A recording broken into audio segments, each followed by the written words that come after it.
একজন মুসলমান হিসেবে আমার নবী কত বছর বয়সে নবুয়ত পাইছে আর আমার নবী কিসের তৈরি এটা তো আমার জানা দরকার। যাই হুজুরের কাছে যাই জিজ্ঞেস করি হুজুরে কি বলে দেখি। হুজুর আপনি যদি কিছু মনে না করতেন তাহলে আপনার কিছু প্রশ্ন জিজ্ঞেস করতাম। কোনো সমস্যা নাই, বলতে পারো। আমাদের নবী হযরত মুহাম্মদ সাল্লাল্লাহু আলাইহি সাল্লাম কিসের তৈরি? নূরের তৈরি না মাটির তৈরি? আরো কোনো কিছু কি জানতে চাও নাকি শুধু এটা জানতে আইছো? আচ্ছা তাহলে এটা বলেন তো আমাদের নবী কত বছর বয়সে নবুয়ত পাইছে? আরো কোনো কিছু কি জানার ইচ্ছা আছে নাকি না এটাই? আপাতত এই দুইটা বললেই হইব। তার আগে তুমি আমার কয়েকটা প্রশ্নের উত্তর দাও। বলো তো দি কবরে গেলে প্রথমে আমাদেরকে কি প্রশ্ন জিজ্ঞেস করব? প্রথমে জিজ্ঞেস করবে তোমার রব কে, দ্বিতীয়ত জিজ্ঞেস করবে তোমার দিন কি, আর 3 নাম্বার প্রশ্ন থাকবে তোমার নবী কে ছিলেন। আচ্ছা তোমার কথাই বুঝতে পারলাম। আচ্ছা এখন বলো তো দি কবরে গেলে কি ফেরেশতারা এসব জিজ্ঞেস করবে কিনা যে নবী নূরের তৈরি না মাটির তৈরি, নবী কত বছর বয়সে নবুয়ত পাইছে? না তো এই ধরনের কোনো প্রশ্ন করবে না তো। তাহলে তুমি এটা নিয়ে পড়ে রয়েছে কারণটা কি? আল্লাহর বন্ধুরে আল্লাহ যেটা ভালো মনে করছে সেটাতে তৈরি করছে, হোক নূর নয়তো বা মাটি। এটা নিয়ে কি কারণে আমরা এত দ্বিমত সৃষ্টি করি, বাড়াবাড়ি করি?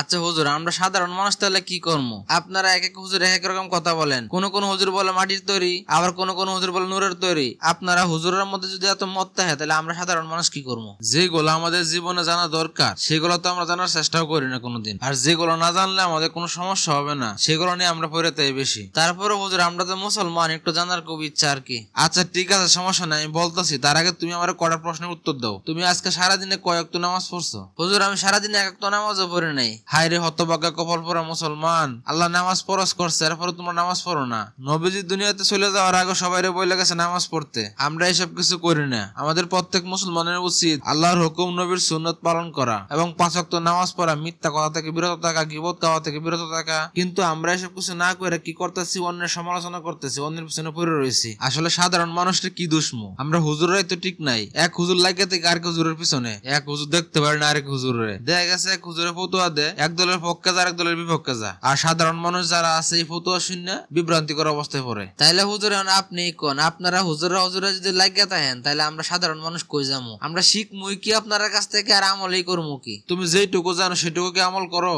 চেষ্টা করি মানতে বা আমল করতে। তোমার কথাবার্তা আর চেহারা ছবি দেখে এত মনে হয় তুমি কিছুই মানো না। তুমি কি জানো না দাঁড়িয়ে রাখা সুন্নত আর নামাজ পড়া যায় ফরজ? তোমার মধ্যে তো কোনোটাই নাই। হুজুর এইগুলা তো সবাই জানে। এখন আমার বয়স কম তাই দাঁড়িয়ে রাখি না আর কি। বয়স হলে তো দাঁড়িয়ে রাখমই, আর নামাজ তো পড়ি মাঝে মধ্যে আর কি। সবকিছু জানার পরও যদি আমল না করো তাহলে তুমি গুনাহগার হইবা। সবকিছু জানো কিন্তু মানো না, আবার দোষ ধরো হুজুরার। আমরা তো হইলাম দুনিয়ার 2 দিনের মুসাফির। যে কদিন আল্লাহ হায়াত দিছে দুনিয়াতে বাঁচে থাকবো, নেক আমল করে যাবো। আর যেগুলা জানে না সেগুলা কিন্তু যারা ভালো জানে তাদের কাছ থেকে জানিয়ে নিতে হইব। আবার যদি এই কথা বলি যে জানি না তাই আমল করে নাই, তাহলে কিন্তু হাসরের ময়দানে আবার ধরা খাইতে হইব। কার থেকে জানবো? এক এক হুজুর এক এক রকম ফতোয়া দেয়। ভালো মন্দ বোঝার ক্ষমতা তো অবশ্যই তোমার দিছে আল্লাহ, না? যেটা হক সেটা বাইছে নিতে হইব। এসব কিছু বাদ দিয়ে আল্লাহর হুকুম মানো, নবীর সুন্নত মতন চলো, 5 ওয়াক্ত নামাজ পড়ো, ভালো কাজ করো। দুনিয়াতে বাঁচে থাকার তো 1 সেকেন্ডের বিশ্বাস নাই। নেক আমল করে অন্তত পক্ষে আমলের পাল্লাটা ভারী করো, যাতে হাসরের ময়দানে এটা নিয়ে দাঁড়াইতে পারো আল্লাহর সামনে।